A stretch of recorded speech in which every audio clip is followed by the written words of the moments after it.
Subscribe कीजिए हमारे इस यूट्यूब चैनल स्टडी स्टार्स 27 को और लेटेस्ट वीडियो के लिए इस बेल आइकन को क्लिक करें। हेलो स्टूडेंट, मैं दीपेश केसरवानी आपको संविधान पढ़ा रहा हूँ। आज हम लोग संविधान के अंतर्गत देखने वाले हैं विधेयक या फिर बिल के बारे में। जो आपके संसद में बिल पेश किए जाते हैं या फिर विधेयक पेश किए जाते हैं, उसके बारे में हम लोग देखने वाले हैं। पिछले वीडियो में हम लोगों ने देखा था संसद की प्रमुख समितियों के बारे में, साथ में जो संसद के संयुक्त अधिवेशन होते हैं उसके बारे में। अभी हम लोग स्टार्ट करते हैं विधेयक और बिल के प्रकार के बारे में। तो चलिए देखते हैं। तो सबसे पहले सामान्य विधेयक या बिल। तो क्या होता है सामान्य विधेयक? किसी भी सदन में प्रस्तुत किया जा सकता है सामान्य विधेयक को। इसमें कोई भी पाबंदी नहीं है। सामान्य विधेयक को चाहे लोकसभा में पेश करें या फिर राज्यसभा में, दोनों सदनों का समान अधिकार होता है विधेयक पेश करने के मामले में और उसे पारित करने के मामले में। अनुच्छेद 108 के तहत संयुक्त अधिवेशन बुलाया जा सकता है सामान्य विधेयक पर। सामान्य विधेयक पर विवाद की स्थिति में संयुक्त अधिवेशन बुलाया जा सकता है। जब लोकसभा और राज्यसभा में किसी विधेयक को पारित करने से संबंधित विवाद हो जाता है, उस कंडीशन में अगर वो सामान्य विधेयक है तो उस पर संयुक्त अधिवेशन बुलाया जा सकता है। आगे देखते हैं हम लोग। राष्ट्रपति पुनः विचार के लिए वापस लौटा सकता है। तो देखिए, राष्ट्रपति जो है सामान्य विधेयक को वापस संसद पर लौटा सकता है पुनः विचार करने के लिए। तो ये हो गया आपका सामान्य विधेयक से संबंधित प्रावधान।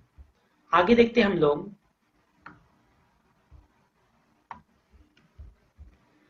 दूसरा है आपका धन विधेयक, जो कि आपका अनुच्छेद 110 है। सबसे महत्वपूर्ण है धन विधेयक। इससे एग्जाम में क्वेश्चन बार बार पूछे जाते हैं। क्या होता है धन विधेयक? चलिए देख लेते हैं हम लोग। तो ऐसे वित्त विधेयक जिन्हें लोकसभा अध्यक्ष द्वारा धन विधेयक घोषित किया गया है, वह धन विधेयक होता है। इनमें कर, ऋण, संचित निधि पर भारित व्यय आदि संबंधित विषय होते हैं। तो इसमें क्या है? टैक्स से संबंधित या फिर ऋण लेने से संबंधित या संचित निधि पर भारित व्यय। संचित निधि होता है सरकार का, जिसमें सभी प्रकार के टैक्स से लिए गए जो धनराशि होते हैं जमा होते हैं और सरकार अपने खर्च को यही से वहन करती है। तो सरकार जो है संचित निधि से अपने खर्च का वहन करती है। तो इसी संचित निधि पर कोई विधेयक हो या फिर कर से संबंधित या ऋण से संबंधित, उसे कहा जाता है धन विधेयक। दूसरा है धन विधेयक है अथवा नहीं है, इसका निर्णय लोकसभा अध्यक्ष द्वारा तय किया जाता है। तो लोकसभा का अध्यक्ष ही तय करेगा कि कोई विधेयक धन विधेयक है या नहीं है, और धन विधेयक को हमेशा लोकसभा में ही लाया जाता है।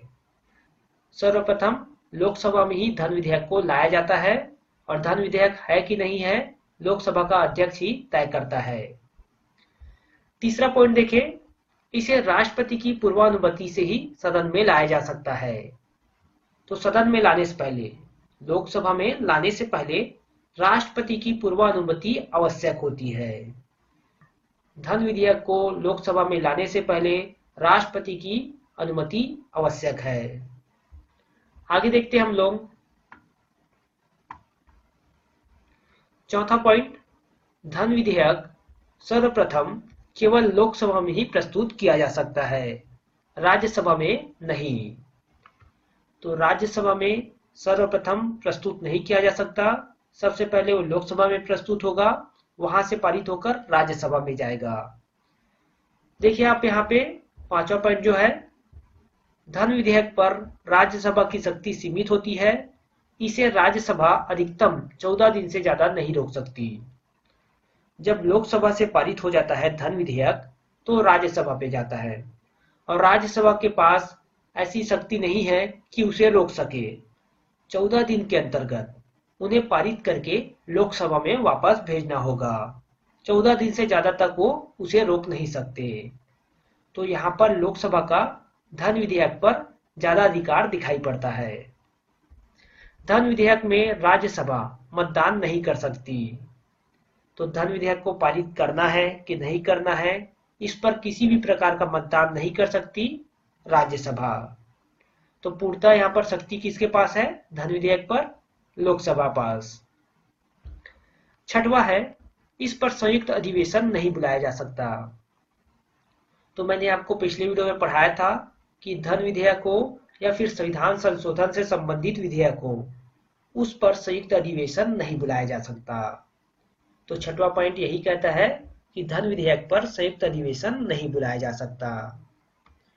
6 पॉइंट जो मैंने आपको बताए हैं, 6 पॉइंट से एग्जाम में क्वेश्चन बनते हैं, इसलिए आप इसे अच्छे से याद करिएगा। आगे बढ़ते हम लोग।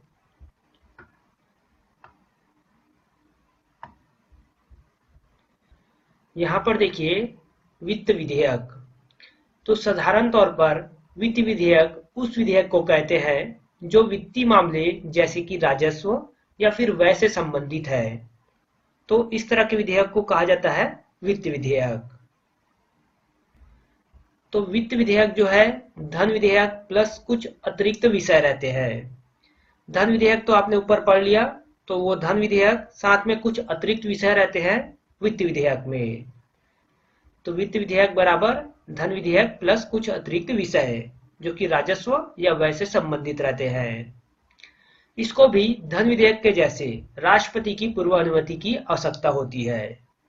तो सदन में प्रस्तुत करने से पहले राष्ट्रपति की पूर्व अनुमति आवश्यक है, धन विधेयक में भी और वित्त विधेयक में भी।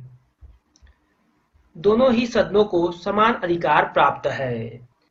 देखिए, धन विधेयक के केस में लोकसभा को ज्यादा अधिकार प्राप्त था, लेकिन जब वित्त विधेयक पेश किया जाता है तो दोनों सदनों को समान अधिकार मिल जाता है। तो वित्त विधेयक पर लोकसभा और राज्यसभा का समान अधिकार है। आगे देखते हैं। नोट देखिए, सभी धन विधेयक वित्त विधेयक होते हैं, परंतु सभी वित्त विधेयक धन विधेयक नहीं होते। महत्वपूर्ण पॉइंट है, याद रखिएगा कि धन विधेयक जो है वो वित्त विधेयक होते हैं, परंतु सभी वित्त विधेयक धन विधेयक नहीं होते। एग्जाम में डायरेक्ट इसको पूछा जाता है। आगे देखिए, इन दोनों में दो समानताएं होती है, दोनों लोकसभा में आरंभ होती है। तो धन विधेयक हो या फिर वित्त विधेयक लोकसभा में ही लाया जा सकता है। और साथ ही इसके अतिरिक्त सभी प्रावधान जो है साधारण विधेयक के समान है। तो जो वित्त विधेयक है, बाकी प्रावधान जो है इसके साधारण विधेयक जैसे है। लेकिन इंपॉर्टेंट बात आपको याद रखना है कि धन विधेयक हो या वित्त विधेयक वो लोकसभा में पेश किया जाता है। साथ ही सभी धन विधेयक वित्त विधेयक होते हैं, लेकिन सभी वित्त विधेयक धन विधेयक नहीं होते हैं। ये दोनों पॉइंट आपको याद रखना है। तो चलिए आगे देखते हैं हम लोग।